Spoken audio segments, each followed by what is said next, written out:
नमस्कार, आप देख रहे हैं कैपिटल टीवी का खास शो राहुल का अग्निपथ। मैं हूं परवीन शेख।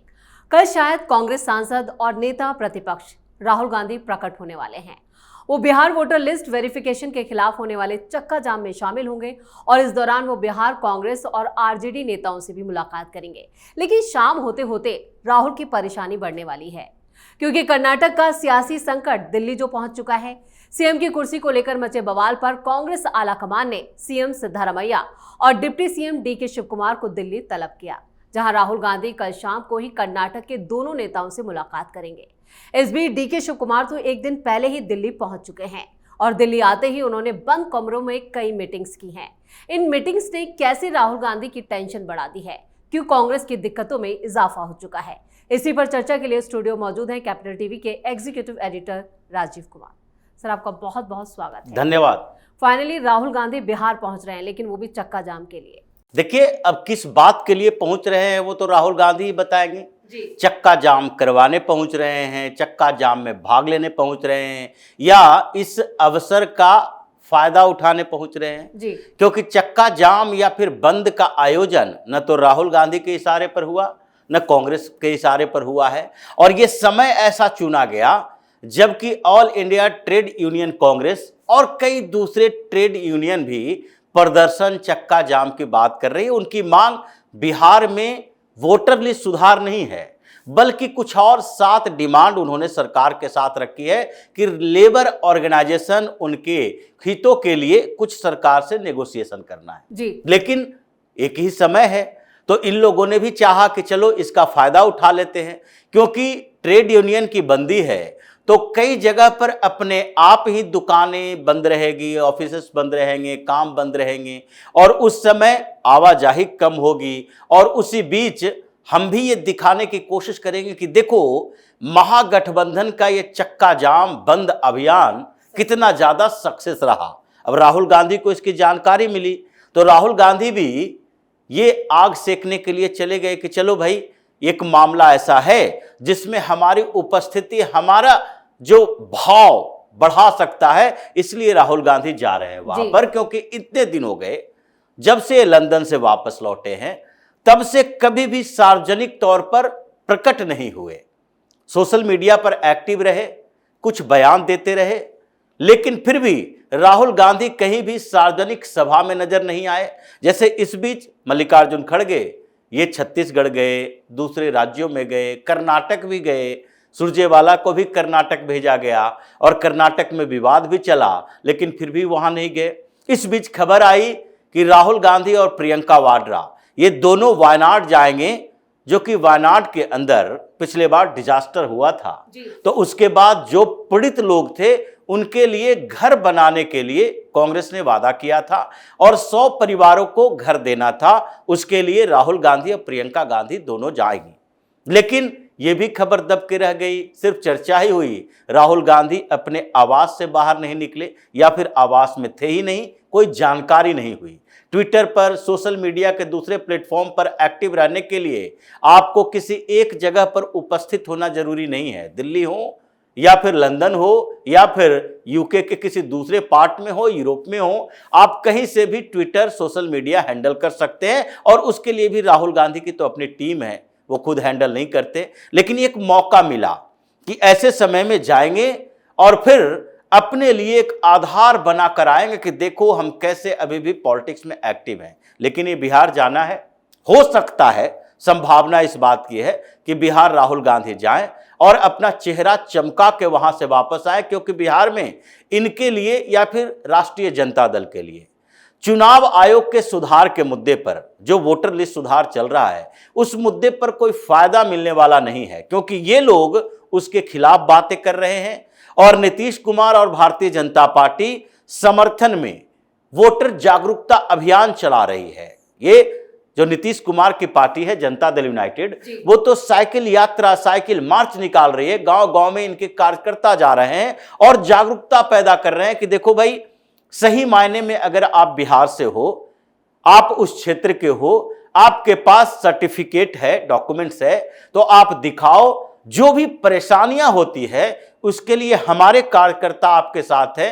हमने बूथ लेवल एजेंट नियुक्त किया है और फिर उसके अलावा भी हमारा जो ऑर्गेनाइजेशन है उसमें से हर ऑर्गेनाइजेशन में से ब्लॉक लेवल पर कुछ लोगों को ब्लॉक से लेकर ऊपर डिस्ट्रिक्ट तक सबको नियुक्त किया गया है कि अगर कार्यकर्ताओं को, नेताओं को या फिर वोटर को परेशानी होती है तो उसके लिए उनसे संपर्क कर सकते हैं। लेकिन सवाल ये भी है, क्या अभी तक राहुल गांधी और तेजस्वी यादव एक मंच पर एक साथ नजर नहीं आए? कल संभावना है दोनों एक साथ नजर आ सकते हैं। देखिए, एक मंच पर आना ना आना कोई मायने नहीं रखता, क्योंकि इनके बीच गठबंधन है और जब मौका मिलेगा, राष्ट्रीय जनता दल की रैली होती है तो उसके नेता होते हैं, कांग्रेस की रैली होती है उसके नेता होते हैं, दोनों की जब ज्वाइंट रैली होगी तो उसके नेता होंगे। और कल अगर चक्का जाम के समय दोनों पार्टी के नेता एक साथ होंगे तो दोनों राहुल गांधी और तेजस्वी यादव भी साथ हो सकते हैं। इसमें कोई आश्चर्य की बात नहीं है कि दोनों एक साथ रहे, एक साथ मिले, एक साथ बैठे या फिर दोनों दूरी बनाए हुए हैं, क्योंकि इससे पॉलिटिकल जो इक्वेशन है उसमें कोई बदलाव होने वाला नहीं है। हर लेवल के नेताओं के साथ हर लेवल के नेता की मीटिंग होती है। अगर कांग्रेस पार्टी देखती है कि आला कमान राहुल गांधी है, जैसे मल्लिकार्जुन खड़गे भी बोलते हैं, तो वैसे में राहुल गांधी को ऐसे भी सम्मानजनक दूरी इन स्टेट लीडर्स से बना के रखनी चाहिए। और वो लगता है कि पिछले कुछ दिनों से जब बिहार जा रहे थे तो अपने पार्टी के अभियान में जा रहे थे, तेजस्वी यादव से मुलाकात करना कोई मजबूरी नहीं थी कि उनसे मुलाकात करते हैं। तो अभी कल अगर चक्का जाम होता है, हंगामा होता है और कोशिश करेंगे ये लोग कि तेजस्वी यादव हो या राष्ट्रीय जनता दल के दूसरे बड़े नेता हों या कांग्रेस के बड़े नेता हों या राहुल गांधी ही हो, ये कोशिश करेंगे कि कैसे भी कुछ देर के लिए पुलिस इन्हें डिटेन करे, गिरफ्तार करे, अरेस्ट करके 2 घंटा 1 घंटा रखे, ताकि इनको ये बोलने का मौका मिल जाए कि देखो हम लोगों के लिए लड़ रहे हैं और पुलिस हमारे साथ अत्याचार कर रही है। लेकिन खैर, ये तो पॉलिटिकल अनरेस्ट है, लेकिन पॉलिटिकल अनरेस्ट इससे ज्यादा तो कांग्रेस पार्टी के अंदर है। बिल्कुल, डीके शिव कुमार दिल्ली पहुंच चुके हैं और दोनों ही सीएम सिद्धारमैया को भी दिल्ली बुलाया गया है। लेकिन डीके शिव कुमार ने पहले ही पहुंचकर कई मीटिंग्स की हैं जो कई सवाल खड़े कर रही है। देखिए, सवाल तो डीके शिव कुमार पहले से ही उठा रहे हैं और सवाल उनके पहले की भी मीटिंग से है। इस बीच दोनों को कहा गया कि दोनों पार्टी के नेता, यानी कि गुट दो है बना हुआ, सिद्धारमैया का गुट और दूसरे डीके शिव कुमार का गुट। तो सिद्धारमैया के गुट के जितने विधायक हैं उसमें से कोई न कोई आता है सामने और कहता है कि देखो भाई, जिस तरीके से सिचुएशन चल रहे हैं उसमें सिद्धारमैया 5 साल तक मुख्यमंत्री बने रहेंगे।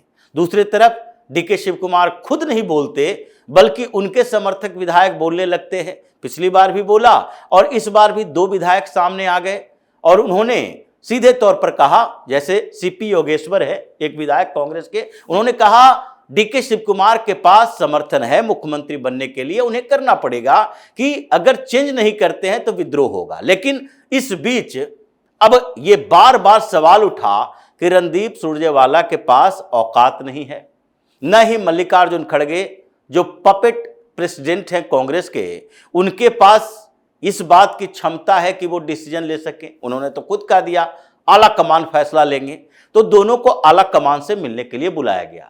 लेकिन इस बीच डीके शिव कुमार ने एक और नई बात की और उसके बाद उनकी स्ट्रेटजी दूसरी दिशा में चली गई।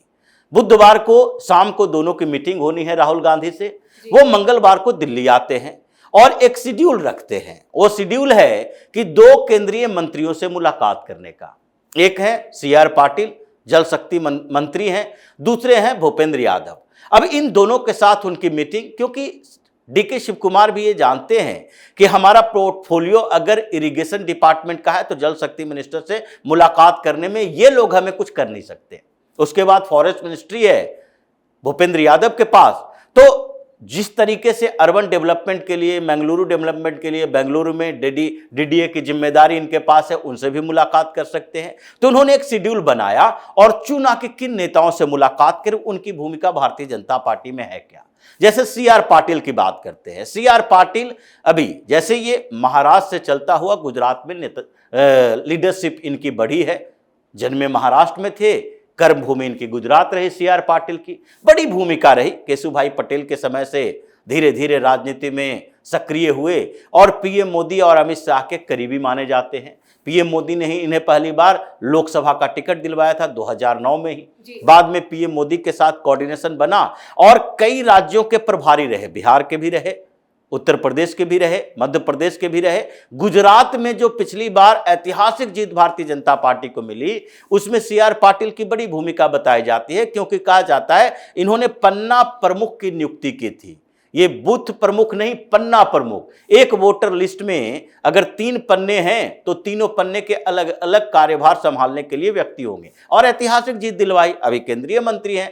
अब यह माना जा रहा है कि सीआर पाटिल से मुलाकात जो डीके शिव कुमार की है, वो इस बात के लिए हो सकती है कि ये मैसेज पीएम मोदी अमित शाह तक पहुंचाई जाए, क्योंकि अमित शाह से मुलाकात तो इनके साधगुरु के आश्रम में भी हुई थी। और अभी जो परिस्थितियां बदली है कर्नाटक के अंदर, वहां पर सरकार बनाने यानी कि सीएम बदलने के लिए सिद्धारमैया तैयार नहीं है कि हमारा कार्यकाल खत्म नहीं हो सकता। डीके शिव कुमार को अगर अपने समर्थन चाहिए तो 70-80 विधायकों का समर्थन चाहिए 135 में से।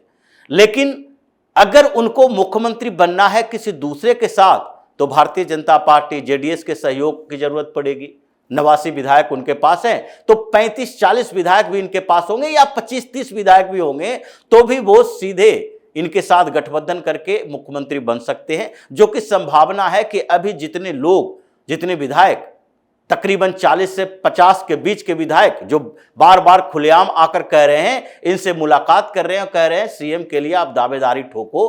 राहुल गांधी यस कहें या नो कहें, उससे फर्क नहीं पड़ता है। दूसरी तरफ भूपेंद्र यादव संगठन में बड़ी भूमिका, अखिल भारतीय विद्यार्थी परिषद से काम कर रहे हैं, राजस्थान के प्रभारी रहे, बिहार के प्रभारी रहे, मध्य प्रदेश के रहे, ये कई राज्यों के प्रभारी रहे, संगठन में बड़ी भूमिका है। और अभी तो कहा जा रहा है कि भारतीय जनता पार्टी जो राष्ट्रीय अध्यक्ष का चुनाव करने वाली है, उसमें भूपेंद्र यादव की बड़ी भूमिका हो सकती है, अध्यक्ष भी बनाए जा सकते हैं। बिहार के चुनाव पर भी एक नजर है कि यादव अध्यक्ष होंगे, ओबीसी का अध्यक्ष होगा, तो इससे कांग्रेस का धार कुंद हो जाएगा। ये ओबीसी पॉलिटिक्स कर रही है जो। अब इन दो बड़े नेताओं से मुलाकात का मतलब है कि प्री प्लान करके राहुल गांधी से मुलाकात करने जाएंगे, कि अगर उन्होंने कह दिया कि सिद्धारमैया ही मुख्यमंत्री रहेंगे, आप साइड रहिए कुछ समय के लिए, तो डीके शिव कुमार अपना प्लान बनाएंगे और उसके बाद वो अपने समर्थक विधायकों के साथ कहीं बीजेपी और जेडीएस के साथ डील न कर लें। मुख्यमंत्री बनाने में कोई समस्या नहीं होगी, क्योंकि भारतीय जनता पार्टी ने स्ट्रेटजी चेंज कर ली है। महाराष्ट्र के चुनाव में देखिए, महाराष्ट्र में शिवसेना टूटने के बाद शिंदे को मुख्यमंत्री बनाया, न कि शिंदे के समर्थन से अपना मुख्यमंत्री बनाया। आगे के चुनाव के बाद भाजपा को जीत मिली, देवेंद्र फडणवीस मुख्यमंत्री बने। उसी तरीके से, उसी तर्ज पर अगर कर्नाटक में डीके शिव कुमार सीएम बन जाते हैं, भाजपा जेडीएस सहयोग करती है, तो भी कोई बड़ी बात नहीं होगी। बाद में मर्जर प्लान चलेगा और भारतीय जनता पार्टी आगे की रणनीति बनाएगी। तो जो तैयारी अभी है, और जो 2 मीटिंग बड़े नेताओं के साथ बीजेपी के, और दूसरी तरफ राहुल गांधी के साथ आखिरी मीटिंग जो डीके शिव कुमार और सिद्धारमैया की होने वाली है, ये कर्नाटक में अब पता चलेगा कि मुख्यमंत्री डीके बनेंगे या फिर सिद्धारमैया बनेंगे। राहुल गांधी के लिए टेंशन है कि बुधवार की रात वो क्या फैसला लेते हैं, कर्नाटक में सरकार बचा पाते हैं या फिर सरकार डुबा देते हैं, जैसे मध्य प्रदेश में गिरी सरकार वैसे गिराते हैं, या फिर पिछली बार जैसे कर्नाटक में सरकार गिरी वैसे गिराते हैं। चलिए, इस तमाम जानकारी के लिए और सटीक विश्लेषण के लिए आपका बहुत बहुत धन्यवाद। बिहार वोटर लिस्ट अपडेशन के खिलाफ महागठबंधन के चक्का जाम का मकसद कांग्रेस और आरजेडी के बीच मचे घमासान से भी ध्यान भटकाना है। वही देखना होगा कि इस चक्का जाम से कांग्रेस को क्या हासिल होता है। लेकिन कर्नाटक के नाटक पर क्या राहुल गांधी पूर्ण विराम लगा पाते हैं या फिर खुद सत्ता से दूर हो जाते हैं, ये कुछ दिनों में साफ हो जाएगा। इस खास शो में इतना ही। वीडियो कैसा लगा कमेंट करके अपनी राय जरूर दें। वीडियो को लाइक करें, शेयर करें और कैपिटल टीवी को सब्सक्राइब जरूर करें। धन्यवाद।